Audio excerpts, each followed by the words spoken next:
standards. And she broke those standards, showing that she doesn't have a good upbringing, she doesn't have manners.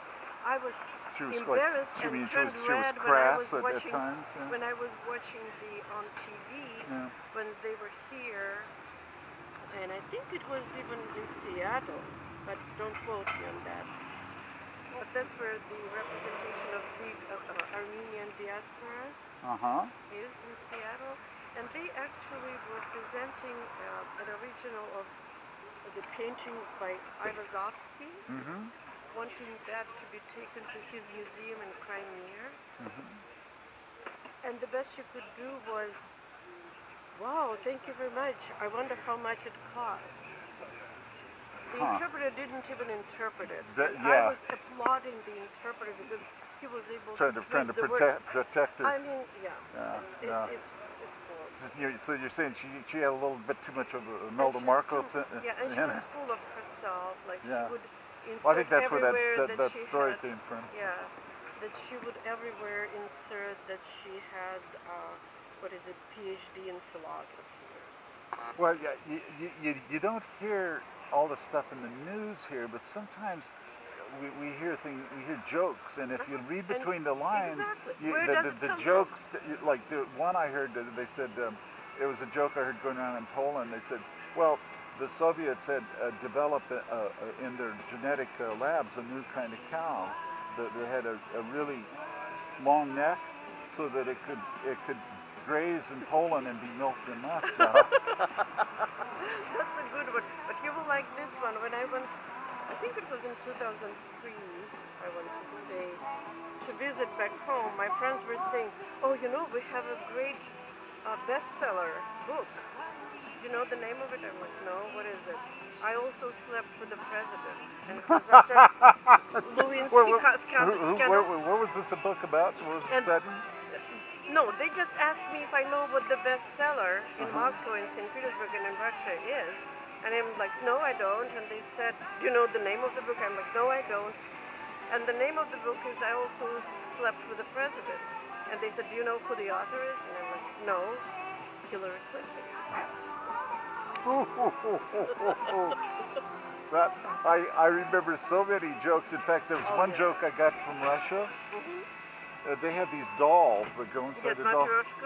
Yeah, and this one, it had like Bill Clinton on the big doll on the inside. You open that up, and then Monica Lewinsky was inside that, and then you open that up, and it was like Jennifer Flowers, and each doll was and it was like an earlier girlfriend or something. Like 7 or so dolls, Yeah. I used to interact with American students when they were coming to Moscow and St. Petersburg for studying of Russian language and culture and everything.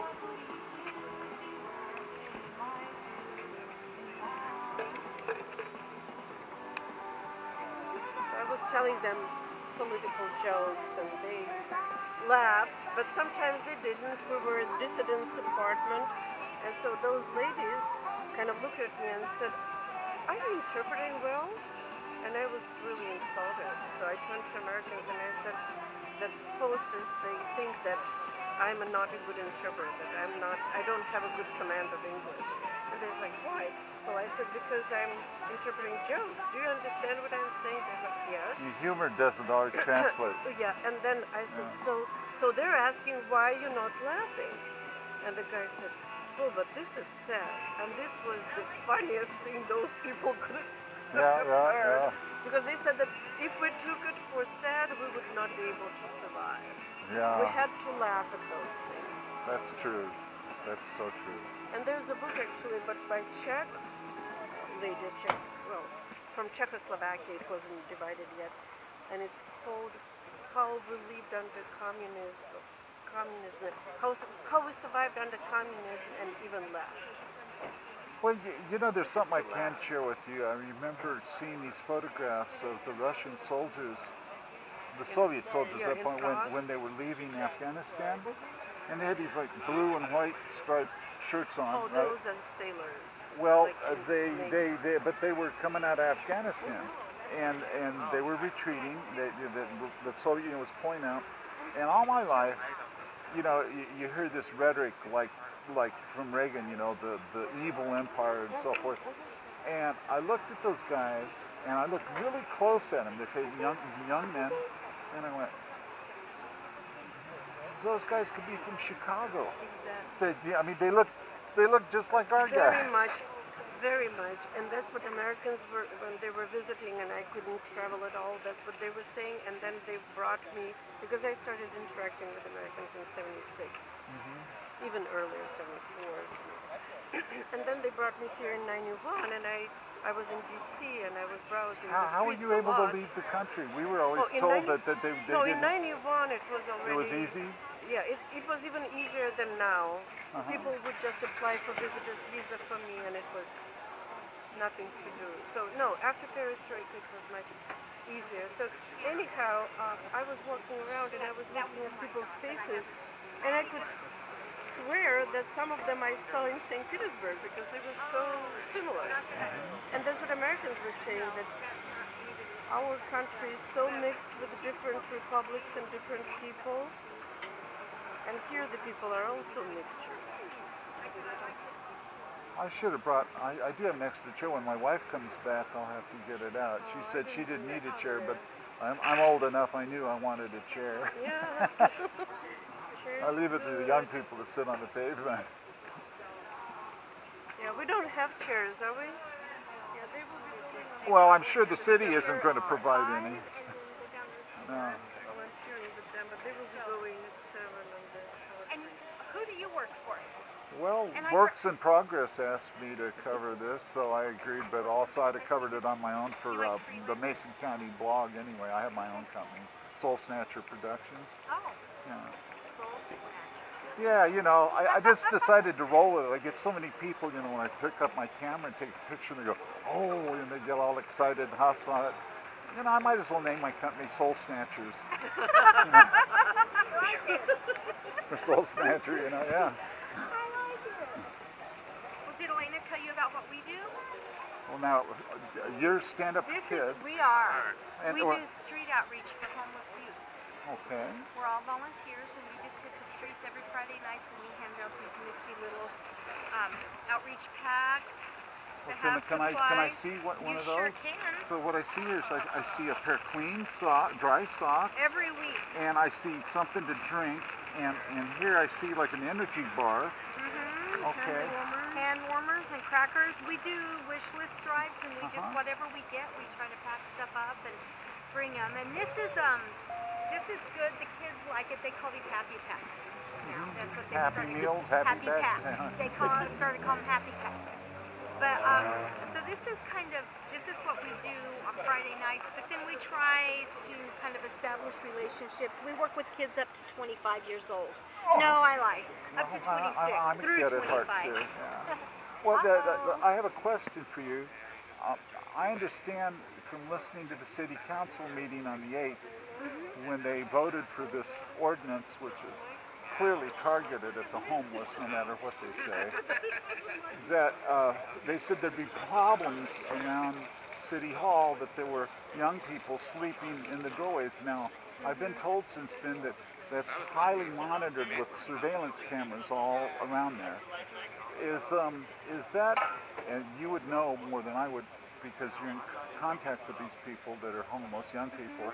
I can see personally in my life, and I'm no spring chicken anymore, I've never seen so many young homeless people ever.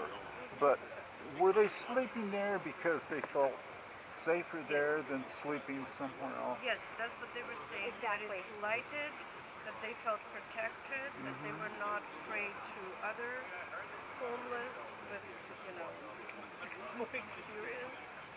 Well, I don't even know that the people that are being predatory are homeless. I have heard people talk like they're pretty ignorant, but like, oh, let's go out and, you know, roll a homeless person. They're not homeless themselves, but they just see them as very vulnerable prey, and that they can get away with it, and they get that message from the way city officials and politicians treat.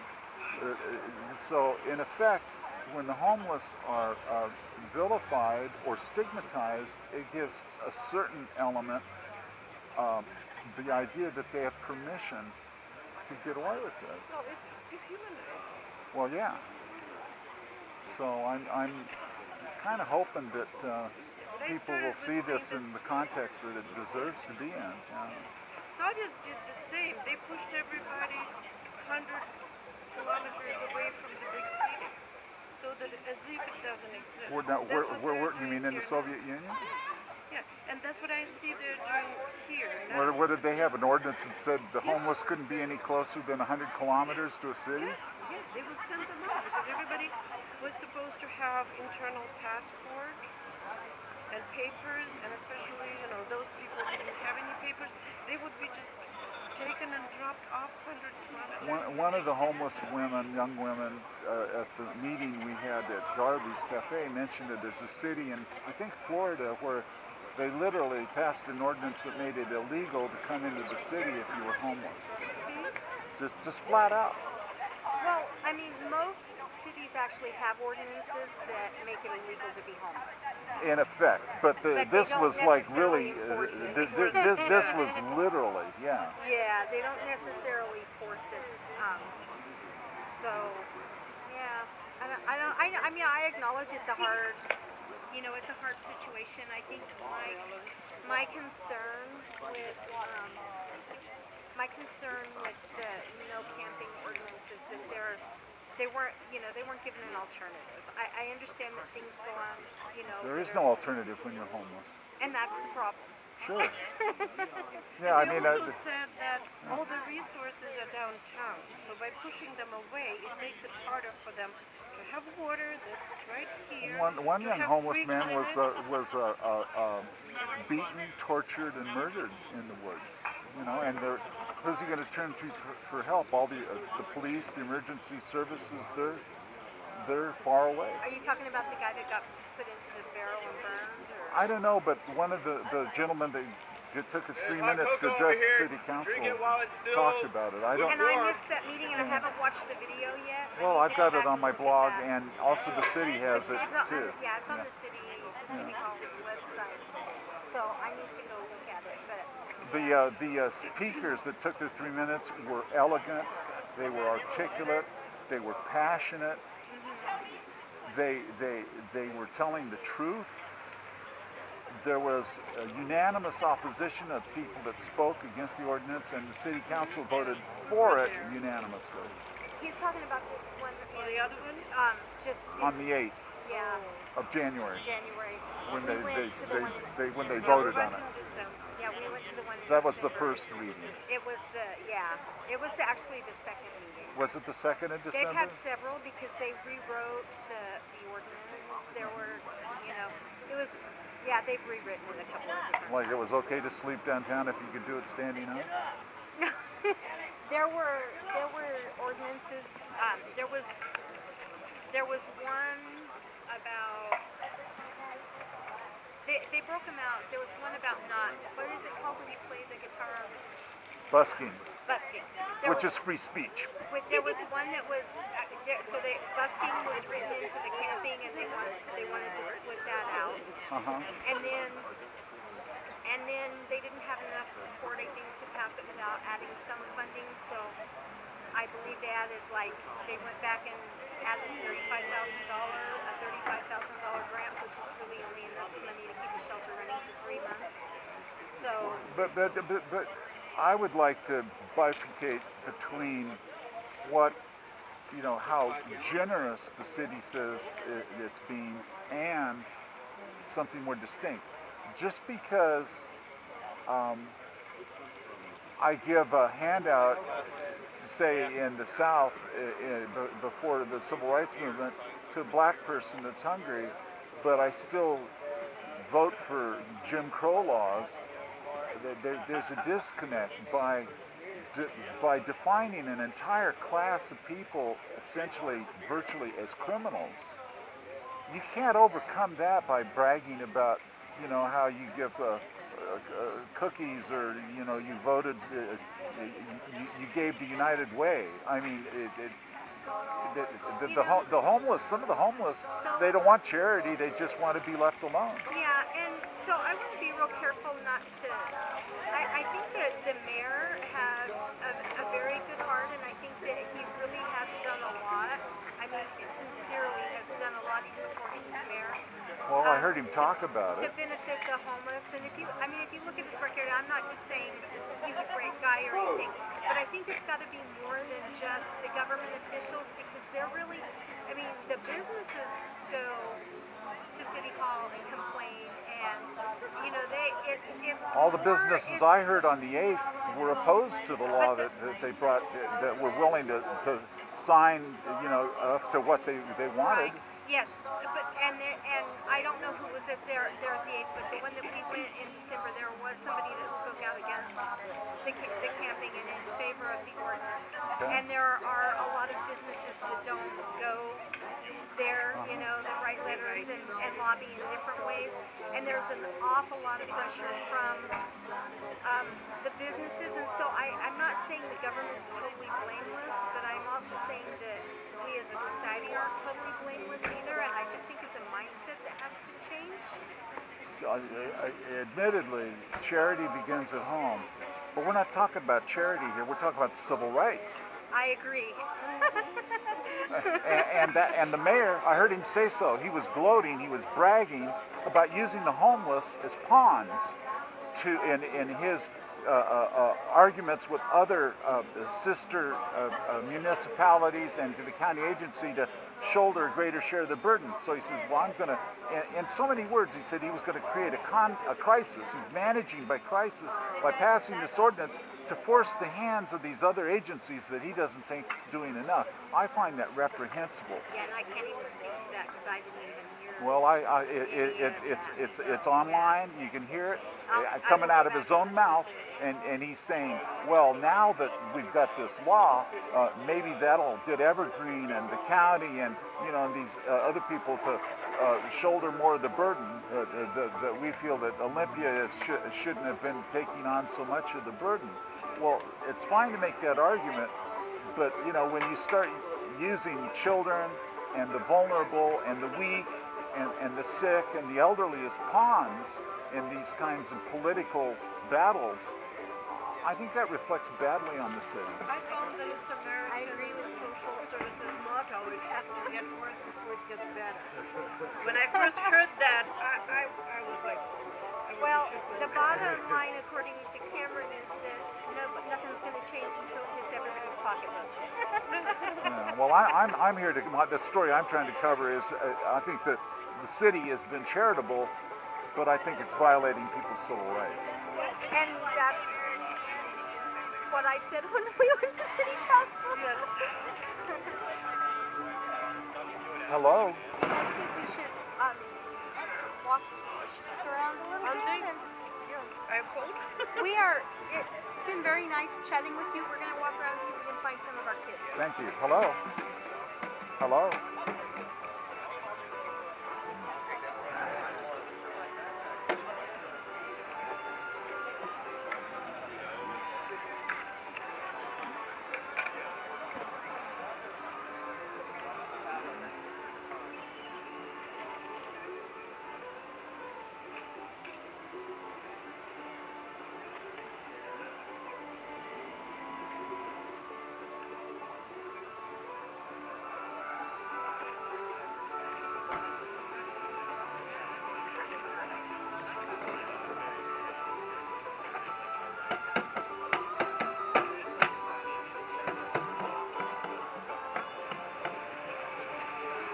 Hi, is this Lorna? Oh, well then I must have gotten the wrong number. Somebody just called me and I thought it was this number, but it must have been a different one.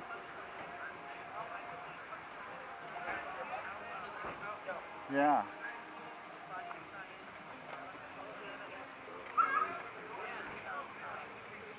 Wow, well they've reduced their fee by $30. It used to be $50. Yeah, it's a very nice. Yeah, it was. Something must be going on. Okay, well I just wanted to make sure because it was a different amount than I had heard before. Okay, well thank you. All right, bye bye.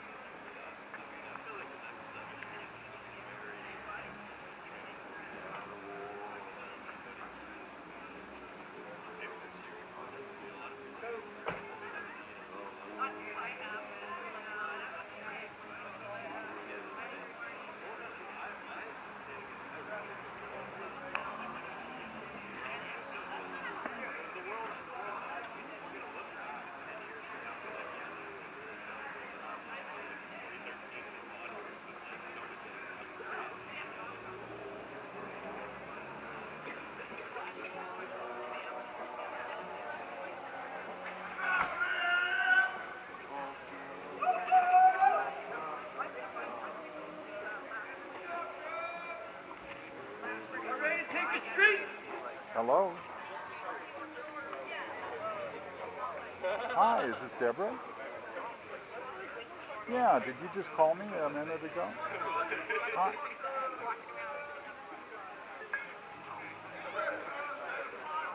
Well,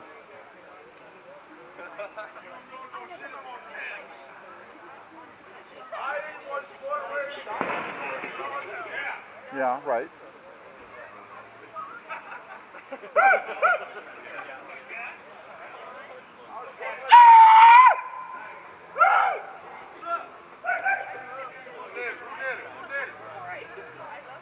Well, I'm downtown in Olympia right now. I'm not near my computer, so you could call me and I could look and see what I've got. But I think everything I had was, what I went with was just what was on the GoDaddy website. And I probably discarded everything else. Okay.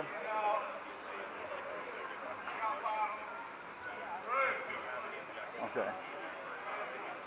All right, thanks. Bye-bye.